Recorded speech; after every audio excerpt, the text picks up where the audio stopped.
Hello everyone, मेरा नाम है कृष्णा और हाजिर है एक बार फिर से आपके सामने एनसीईआरटी एक्सरसाइज 5.2 क्वेश्चन नंबर 2 में दो क्वेश्चन है, एक ये और एक ये।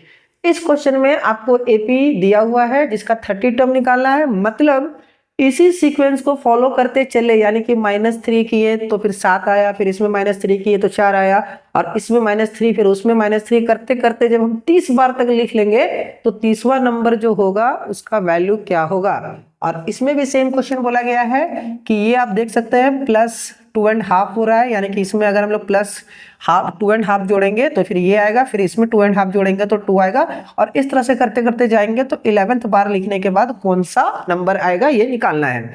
तो आइए निकालते हैं हम लोग। तो इस क्वेश्चन में हम लोग को ए का वैल्यू ऑलरेडी पहले से गिवन है, फर्स्ट टर्म जिसको हम लोग बोलते हैं। उसके बाद ये निकालना है हम लोग को A2। तो पहला वाला जो टर्म होता है उसको A1 बोलते हैं, दूसरे वाला जो टर्म होता है उसको A2 बोलते हैं। तो A2 का वैल्यू हो गया 7 और A1 का वैल्यू हो गया 10। इसको जब माइनस करेंगे तो -3। उसके बाद जो ये टर्म है 30th टर्म, ये है हमारा n का वैल्यू। तो n बराबर कितना हो गया 30। ठीक है, तो हम लोग को फॉर्मूला लिखना है कौन सा, AP का an वाला।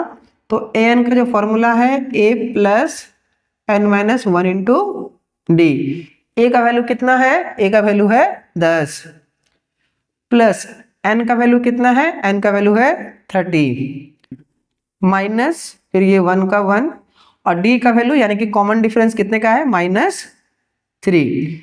तो ये हो गया आपका 10 + 29, 30 - 1 into -3 equal to 10 - 87 equal to -77। ठीक है, and this will be the answer.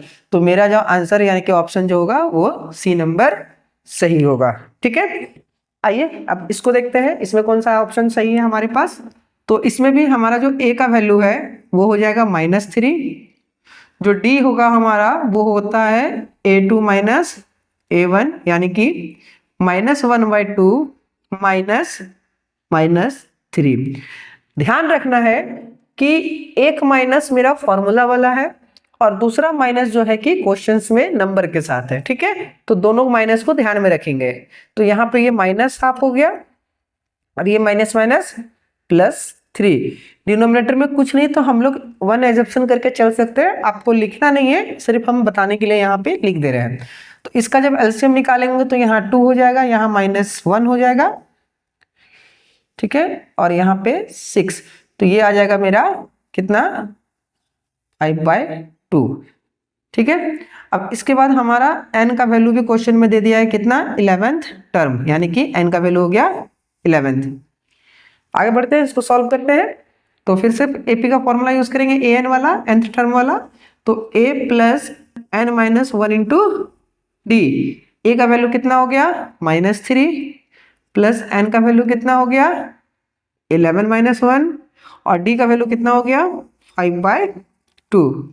तो -3 + 10 इंटू 5/2, ये दोनों कैंसिल होगा तो यहाँ पे 5 आ जाएगा।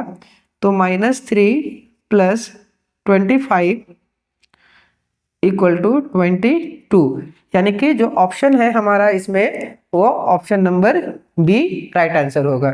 ठीक है, आई होप कि आपको ये समझ में आया होगा। मिलते हैं अगले वीडियो में क्वेश्चन नंबर 3 के साथ। Thank you.